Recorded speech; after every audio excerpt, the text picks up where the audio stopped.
అందరికీ నమస్కారం. Welcome to big TV. ఇప్పుడు జరుగుతున్న సమాజంలో అసలు ఏం జరుగుతుందో తెలియని పరిస్థితి ఏర్పడిందని చెప్పొచ్చు. ఎందుకంటే చూడొచ్చు, మైనర్ బాలులను కూడా హత్య చేస్తున్న ఘటనలు చోటు చేసుకున్నాయి. కాబట్టి వీటన్నిటికీ సంబంధించి ఇప్పుడు మనతో పాటు మాట్లాడడానికి సీనియర్ అడ్వకేట్ ఉదయకాంత్ గారు మనతో ఉన్నారు. ఆయనతో మాట్లాడదాం. నమస్తే సార్. నమస్కారం అమ్మా.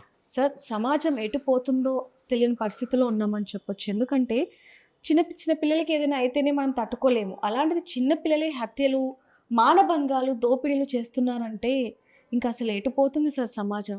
ఎందుకంటే మనం చూడొచ్చు, ఒక నల్గొండ ఇష్యూ అయి ఉండొచ్చు, కుక్కట్పల్లి ఇష్యూ, ఇలా కొన్ని చూసుకుంటే మైనర్ బాలులే ఎక్కువ హత్యలు చేస్తున్నారు. సో వీటికి సంబంధించి వీటి ఎలా చూడాలంటారు అసలు? ఒకటి దేవిక, ఇప్పుడు ఏంటంటే కొన్ని సైకలాజికల్ ఆస్పెక్ట్స్ కొన్ని ఉంటాయి, సో లీగల్ ఆస్పెక్ట్స్ కొన్ని ఉంటాయి. సైకలాజికల్ ఆస్పెక్ట్స్లో చిన్నపిల్లలు కూడా అత్యాచారాలు చేస్తున్నారు, హత్యలు చేస్తున్నారు, మానభంగాలు ఇవన్నీ చేస్తున్నారంటే వాళ్ళ యొక్క కన్సర్న్స్ ఏంటంటే మేజర్గా పేరెంట్స్ కంట్రోల్లో ఎప్పటికీ కానీ పిల్లలు ఉంటారు. తర్వాత నెక్స్ట్ పేరెంట్స్ తర్వాత టీచర్స్ అబ్జర్వేషన్స్లో పిల్లలు ఉంటారు. సో పిల్లలు ఎప్పుడైతే వాళ్ళ యొక్క ఆలోచన విధానంలో ఆలోచన సరిగ్గా మారుతుందో పేరెంట్స్ ఖచ్చితంగా గమనించాల్సిన అవసరం ఉంటుంది.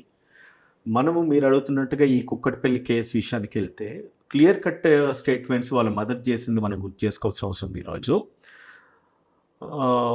ఫస్ట్ డే గడిచింది, సెకండ్ డే గడిచిన తర్వాత ఒరే నువ్వే అన్న హత్య చేసినవారా అని చెప్పేసి వాళ్ళ మదర్ కొడుకుని అడిగింది అన్నట్టుగా డీసీపీ గారు మాట్లాడుతూ చెప్పిండు. అంటే అంత పెద్ద మర్డర్ జరిగిన తర్వాత ఆ మర్డర్ నువ్వు చేసినవారా ఏంటి అనే క్వశ్చన్ ఒక తల్లి కొడుకుని అడిగిందంటే ఒక కొడుకు యొక్క గుణగణాలు ఏంటిది అన్నది ఆ మదరు కనీసం తన అబ్జర్వేషన్స్లో తనకు తెలిసే ఉండుంటుంది, రైట్? అవును. సో ఆ ఒక్క బాయ్ ఏ రకంగా అయితే ఆ అమ్మాయిని చంపేసిండో, చంపడానికి గల కారణాలు ఏంటిది, అండ్ ఆయనే చంపాలన్నది ఇంటెన్షనల్గా చేసిండా లేదంటే కనుక యాక్సిడెంటల్గా జరిగిందా అన్నది మనం ఆలోచించి వాటి మీద కూడా మనం దృష్టి సాధించాల్సిన అవసరం ఉన్నది. మోర్ పర్టికులర్గా నేను చెప్పేది ఏంటంటే పేరెంట్స్ అబ్జర్వేషన్స్ ఎప్పుడు కూడా పిల్లల మీద ఎందుకు ఉండాలంటే, తను ఎప్పుడైతే ఇంట్లో కూర్చొని ఒక నోట్ రాసుకున్నాడు, ఒక ప్లాన్ వేసుకున్నాడు, ఒక స్ట్రాటజీ, ఒక వ్యూహం రచించుకున్నాడు. ఆ బ్యాట్ నేను తీసుకోవాలి, తను బ్యాట్ దొంగతనం చేయడానికి పోయింది అని చెప్పేసి మనం వార్తలు విన్నాం. బ్యాట్ దొంగతనం చేయాలంటే ఆ ఇంట్లో ఆ బ్యాట్ ఉంది, ఆ బ్యాట్ నేను తెచ్చుకోవాలంటే నేనేం చేయాలి? తను ప్రిపేర్డ్గా ఉన్నాడు. Though he's a small bye, 10th క్లాస్కి వెళ్ళే స్టూడెంట్ అన్నప్పుడు 10th క్లాస్కి అంటే వాళ్ళకి మెచ్యూరిటీ లెవెల్స్ ఉండేయని కాదు, ఆల్మోస్ట్ ఈ షుడ్ బి 14 to 15 years మధ్యన ఉంటాడు. He cannot be considered, though he's a junior justice act ప్రకారంగా ఆయనను శిక్షించాల్సి వచ్చినా లేదంటే కనుక ఆ విధంగా కేసు ట్రయల్ చేయాల్సి వచ్చినా కూడా ఆయన మెచ్యూర్ లెవెల్స్ ఏ రకంగా ఉన్నాయని కూడా చూసుకోవాల్సిన అవసరం ఉంటుంది.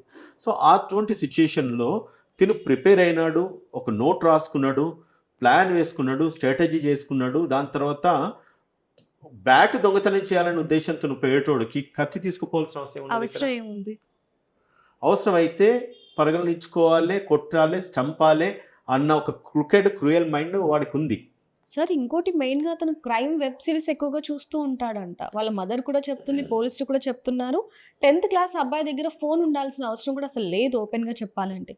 కానీ అతని దగ్గర ఫోన్ ఉంది. ఆ హిస్టరీస్లో క్రైమ్ మూవీస్, సిఐడి, ఇలా క్రైమ్కి సంబంధించినవన్నీ ఉన్నాయంటే అతని మెంటాలిటీ అసలు ఏ విధంగా ఉందనేది కూడా మనం అసలు ఆశ్చర్యపోవాల్సిన అవసరం లేదు.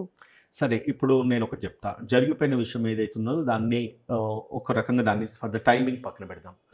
ఎప్పుడైతే ఈ అబ్బాయి క్రైమ్ సీన్స్ చూస్తున్నాడో ప్రతి ఇంట్లో వైఫై కనెక్ట్ అయి ఉంటుంది, రైట్? వైఫైకి ఫోన్ కనెక్ట్ అయి ఉంటుంది. ఎప్పుడైతే మన ఫోను వైఫై కనెక్ట్ అయి ఉన్నప్పుడు మన టీవీలో ఏవైతే పాపప్ అవుతున్నాయో వాడు ఫోన్లో చూస్తే ఖచ్చితంగా కూడా అక్కడ పాపప్ అవుతూ ఉంటాయి. అంటే నేనేం చెప్తలుచుకున్నానంటే, ఒకసారి మన పిల్లలు ఏం చూస్తున్నారన్నది వాడు ఫోన్ పట్టుకుంటూనే కాదు, మన టీవీలో చూస్తే కూడా ఆ వెబ్ యాక్సెస్ ఉంటుంది కాబట్టి, వైఫై యాక్సెస్ ఉంటుంది కాబట్టి అది మనకు అర్థమవుతుంది. అంటే వీడు మోస్ట్ క్రైమ్ సీన్స్ చూస్తూ ఉన్నాడు. ఎందుకు చూస్తూ ఉన్నాడు? వీని ఆలోచన విధానం ఏంటి, ఆలోచన సరళి ఏంటిది అనేది తెలుసుకోవాల్సిన అవసరం ఉన్నది. ఎందుకు చెప్తున్నానంటే, పక్కోడికి జరిగింది, పక్కింటి పిల్లల్ని చంపేసినాడు, మనకేం పోయిందిలే అని పేరెంట్స్ అనుకోవడానికి కూడా లేదు. ఎందుకంటే ఈరోజు మనం చూస్తున్నాము, పిల్లలు తల్లిదండ్రులను కూడా చంపుతున్న కేసెస్ కూడా మనం చూస్తాం. సో అటువంటి సిచ్యుయేషన్స్లో కూడా వీళ్ళు కూడా పేరెంట్స్ కూడా విక్టిమ్ అవుతా ఉన్నారు పిల్లల యొక్క ఆలోచన విధానాన్ని బట్టి, వాళ్ళ యొక్క ఆలోచన సరళిని బట్టేసి. సో అవి కూడా పూర్తిగా నిర్మూలించాల్సిన అవసరం ఉన్నది. కాబట్టి ఎవరికో ఏదో జరిగిపోయిన తర్వాత మనం రియాక్ట్ కావడం కాదు. వీళ్ళ పిల్లల ఆలోచన సరళి ఎట్లున్నదనేది చూసుకొని మనం రియాక్ట్ కావాల్సిన అవసరం ఉంటుంది. పేరెంట్స్ పూర్తిగా మానిటర్ చేయాలి. పేరెంట్స్ ఫోన్ ఇవ్వద్దని ఇక్కడ నేనైతే అనను. నా కొడుకు కూడా నేను ఫోన్ ఇస్తున్నాను. బట్ వన్ థింగ్, వాడు ఫోన్లో ఏం చేస్తున్నారు, ఏం చూస్తున్నారు అనేది మనం మానిటర్ చేయాల్సిన అవసరం ఉన్నది. There are good things and bad things. ఫోన్స్లో మనం మంచి నేర్చుకోవచ్చు, సేమ్ టైం చెడు నేర్చుకోవచ్చు. చెడును పక్కన పెట్టేసి మంచి నేర్చుకునే విధంగా ఫోన్స్ వాడుకుంటే that should be an advantage for the children. At the same time కూడా పిల్లలకు కూడా, అంటే పిల్లలు లెర్నింగ్ ప్రాసెస్లోకి వెళ్తే ఖచ్చితంగా మొబైల్స్ కానీ ఇంటర్నెట్ కానీ ఇవన్నీ కూడా ఆర్టిఫిషియల్ ఇంటెలిజెన్స్ ఇప్పుడు వస్తుంది, ఇవన్నీ చాలా యూజ్ అవుతాయి. కానీ దాన్ని రాంగ్ వేలో యూజ్ చేసుకొని ఇటువంటి వాటికి వాళ్ళు వాడుకుంటున్నంటే కనుక ఖచ్చితంగా అటువంటి అనర్థాలకు దారితీస్తాయి. సో కాబట్టి మొబైల్ డివైసెస్ వాడుతున్న పిల్లలకి కానీ వాళ్ళ పిల్లలకు ఫోన్స్ ఇస్తున్న పేరెంట్స్ కూడా అబ్జర్వేషన్స్ ఉంటే మంచిదని చెప్తాను. సార్, ఇటువైపు సహస్ర పేరెంట్స్ చూసుకుంటే అతనికి శిక్ష పడాల్సిందే అంటూ ఉన్నారు. కానీ ఇక్కడ అబ్బాయి ఏజ్ చూసుకుంటే 18 బిలో, కాబట్టి అతనికి ఎలాంటి శిక్ష పడే అవకాశం ఉంటుంది? ఎందుకంటే మైనర్ పిల్లలకి అసలు శిక్ష పడదు అంటూ కూడా మనం సమాజంలో వింటూ ఉంటాం. మరి జువెనైల్ కోర్ట్ ఇచ్చిన తీర్పు ఏంటి? అసలు ఎలాంటి శిక్ష పడే అవకాశం ఉంటుంది? ఇప్పుడు మైనర్ పిల్లలకి శిక్ష పడద్దు అన్నది వేరు, శిక్ష పడదనడానికి లేదు, పడకుండా ఉంటుంది అనడానికి లేదు. మైనర్ని డిఫరెంట్ ప్రాసెస్లో ట్రయల్ చేస్తాయి కోర్ట్స్. జువెనైల్ జస్టిస్ యాక్ట్ ప్రకారంగా ట్రయల్ చేస్తుంది ఎవరు బిలో 18 years పిల్లలు అయితే కనుక. But subject to the condition, they should not have the knowledge of the offence what they have committed or what they are going to commit అన్నది. వాళ్ళు ఏదైతే నేరం చేసినారో చేయబోతున్నారో వాళ్ళకి అది తెలియనప్పుడు వాళ్ళని జూనియర్స్ కింద కన్సిడర్ చేయాల్సిన అవసరం ఉంటుంది. But in this circumstances, in this case, ఈ మోర్ పర్టికులర్ కేసులో వాడు, as I told you before, వాడు తను ఆల్రెడీ ప్లాన్ వేసుకున్నాడు, స్ట్రాటజీ అంతా కూడా రచించుకున్నాడు. తనకు తెలుసు దీని రెప్లికేషన్స్ ఎట్లా ఉంటాయి, నేను పోయి కత్తితో పొడవాలి, 1 కాదు 2 సార్లు, వాడు 8 సార్లు 7 సార్లు పొడి చేసినాడు. అంటే అమ్మాయిని క్రూరంగా చంపాలన్న ఇంటెన్షన్ వాడికి ఉంది. It's not an accident provocation కాదు ఇది. సడన్గా ఏదో వచ్చింది, వాడు రాడుతో కొట్టినాడు, కత్తితో కొట్టినాడు, ఆడుతుంటే రాయితో కొడితే పగిలిపోయింది, తల చనిపోయింది అనుకోవడానికి లేదు. వీడు ప్రాపర్గా ప్రిపేర్ అయి ఉన్నాడు. ప్రిపేర్ అయ్యేసి మన ఇంటెన్షన్, మోటివ్, ప్రిపరేషన్ అన్నీ కూడా కనబడుతుంది. న్యాయానికి కూడా అంటే చట్టం ఏం చూస్తుందంటే, ఒక అఫెన్స్ జరిగిందంటే వాళ్ళు నిజంగానే వాడు కావాలనే చేసినాడా, లేదంటే కనుక యాక్సిడెంటల్గా జరిగిందా, వాళ్ళ ఇంటెన్షన్ ఉందా లేదన్నది. ఇంటెన్షన్ ఆల్రెడీ క్లియర్గా కనబడుతుంది. కనబడిన తర్వాత ఇంకా వీడిని జునైల్ కింద కన్సిడర్ చేసేసి వీడిని శిక్షించాలి అని అనుకోవడానికి లేదు. He has full knowledge. కాబట్టి నన్ను అడిగితే ఏమంటానంటే, but he has to be treated as major. ఆ రకంగా ట్రీట్ చేసేసి ఇటువంటి వాటిని మనం స్ట్రింజెంట్గా పనిష్ చేస్తే తప్ప ఇంకొకటి చేయడానికి ఆలోచించుతారు.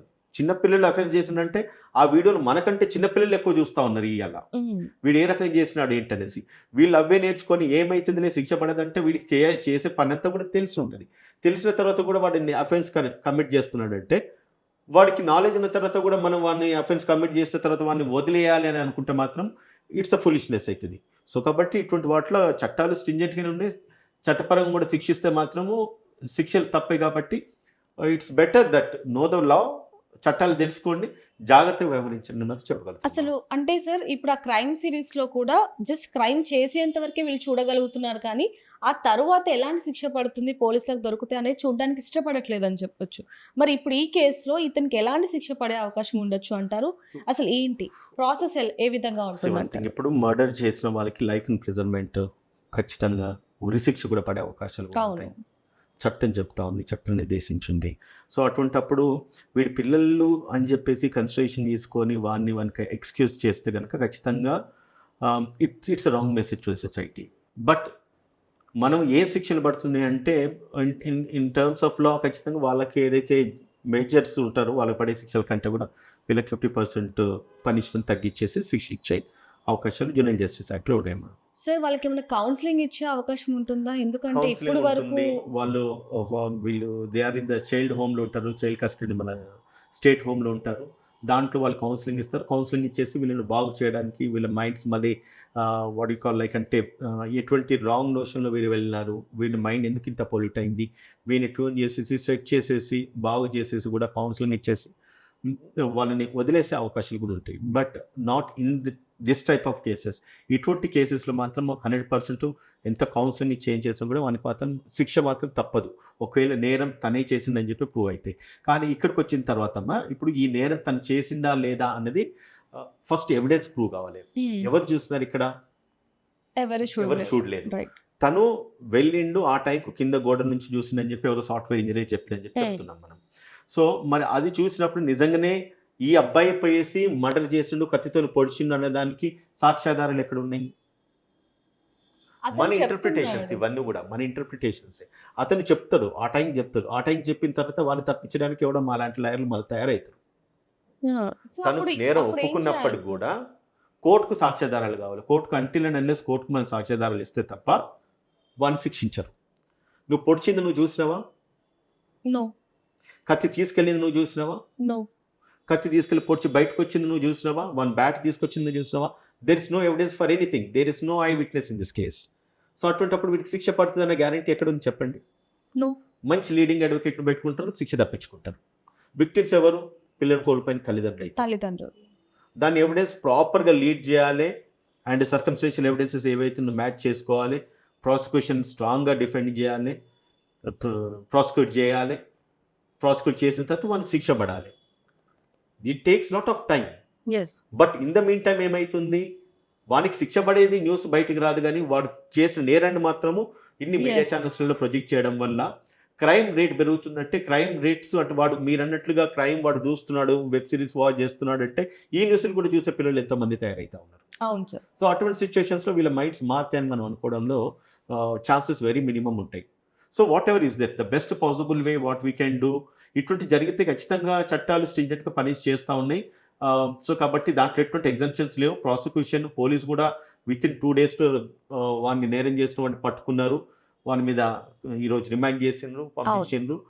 కోర్టు ట్రయల్స్ కమింగ్ చేస్తే శిక్షలు పడతాయి. కానీ నేను ఒకటి చెప్తాను ఏంటిదంటే, ఎప్పుడు కూడా prevention is better than cure అంట. ఇప్పుడు ఒక ఇన్సిడెంట్ జరిగింది, దాన్ని 4 రోజులు మనం మాట్లాడుకున్నాము, వదిలేసాము, అయిపోయింది. మళ్ళీ ఛానళ్ళకి ఏం కావాలి, కొత్త న్యూస్ కావాలి.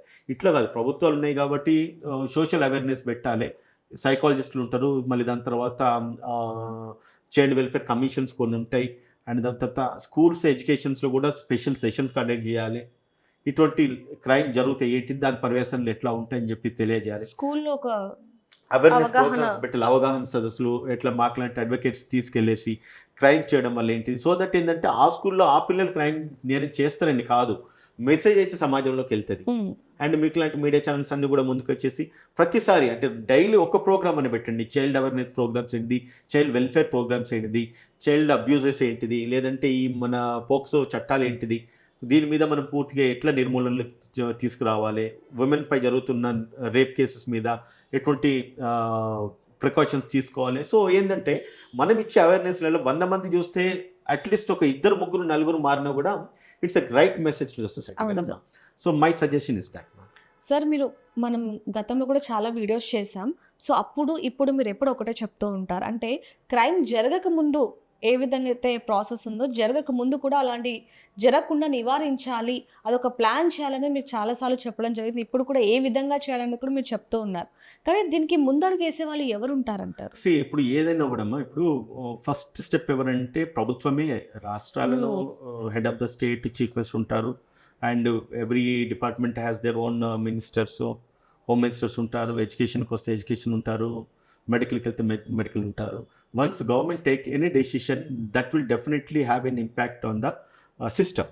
ఇప్పుడు నేను అంటున్నట్లుగా నిజంగానే ఒక ఎడ్యుకేషన్ శాఖ మంత్రి నిర్ణయం తీసుకొని ఎవ్రీ స్కూల్స్లో why don't we conduct a single session in a week, ఒక వారంలో ఒక వీక్ క్రైమ్ మీద ఏం జరుగుతుంది, పిల్లల మైండ్స్ ఎట్లా పొల్యూట్ అవుతున్నాయి, దాన్ని ఎట్లా ఎరాడికేట్ చేయాలి, ఒకవేళ నేరం చేస్తే దానికి ఎటువంటి శిక్షలు ఉంటాయి, నేరాలను నిర్మూలించడం ఏ విధంగా అయితే నిర్మూలించగలుగుతాం అన్నది ఇప్పుడు మనము స్కూల్స్కి వెళ్తే డైలీ ఒక 6 నుంచి 8 పీరియడ్స్ ఉన్నాయి. అవును సార్. వారంలో నువ్వు 6 నుంచి 8 పీరియడ్స్లో వారంలో ఒకరోజు ఒక 2 పీరియడ్స్ దీనికి వెచ్చించండి. ఒక Saturday or Friday or Thursday, what ever is that, A day అయినా పర్లేదు.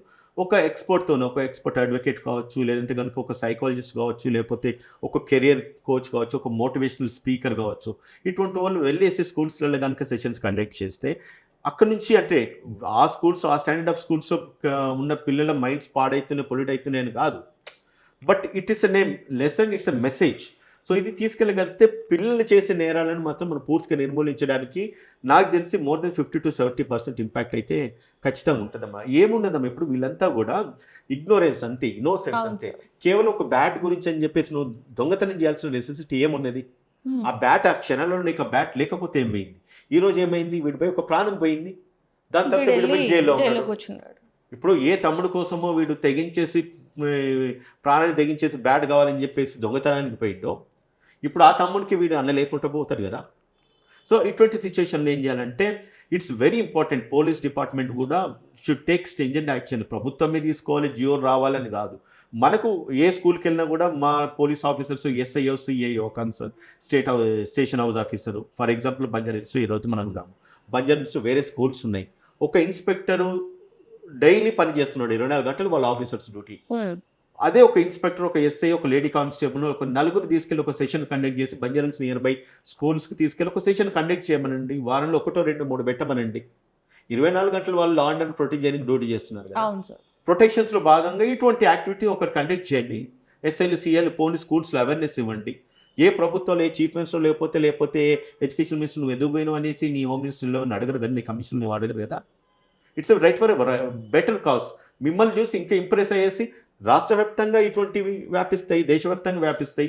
Then why don't you think that ఇప్పుడు నేరం జరిగిన తర్వాత సిపిలు కూర్చున్నారు, డీసీపీలు కూర్చున్నారు, మీటింగ్లు పెట్టినారు, 1 month క్రైమ్స్ ఇన్నంత ఎక్స్ప్లెయిన్ చేసినారు, వాళ్ళ తల్లి ఇట్లా మాట్లాడి తండ్రి ఇట్లా మాట్లాడేదని ఇవన్నీ చెప్పేదానికంటే దాన్ని నిర్మూలించడానికి మీరు ఏం చేస్తారు, ఏం చేసిందని చెప్పి పోలీస్ అధికారులు ఎందుకు మాట్లాడతలేరు? మనం చేస్తున్న 24 hours డ్యూటీలో why don't you spend 1 hour for every school or every college, intermediate, degree కాలేజెస్కి వెళ్ళేసి ఒక అవేర్నెస్ ప్రోగ్రామ్ ఇస్తానంటే ఎవరు మిమ్మల్ని ఆపుతారు? Is it not right duty, right cause లాగా? Let us start this implementing this, whether the chief minister gives an order or not, whether your home minister gives an order or not, whether your DGP give an order or not, you take it us your self మోటివ్తో self ఇంట్రెస్ట్తోని ఒక process implement చేయండి. CA గారు రండి, లేకపోతే మీ station ఆ జ్యుడిక్షన్ అంతా మీదే, you are the head of this particular జ్యుడిక్షన్.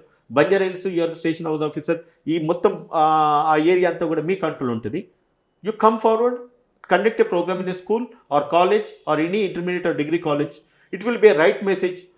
ఒక Banjara Hills SIO CI ఇది మొదలు పెడితే ఇది ఖచ్చితంగా జూబ్లీ హిల్స్ పోతుంది, పంజగుట్ట పోతుంది, ఆదిలాబాద్ పోతుంది, ఎస్ఆర్ఆర్ పోతుంది. ప్రతి చోట ఇది ఒక ప్రోగ్రామ్ కింద మనం పెట్టగలిగితే 100% there will be success ratio. We can eradicate, పూర్తి క్రైమ్ ఎరాడికేట్ చేయొచ్చు. ఒక ఎఫ్ఐఆర్ రాగానే దాని వెనకాల ఛార్జ్ షీట్లు వేయాలి, ట్రయల్ నడవాలి, శిక్ష పడాలి.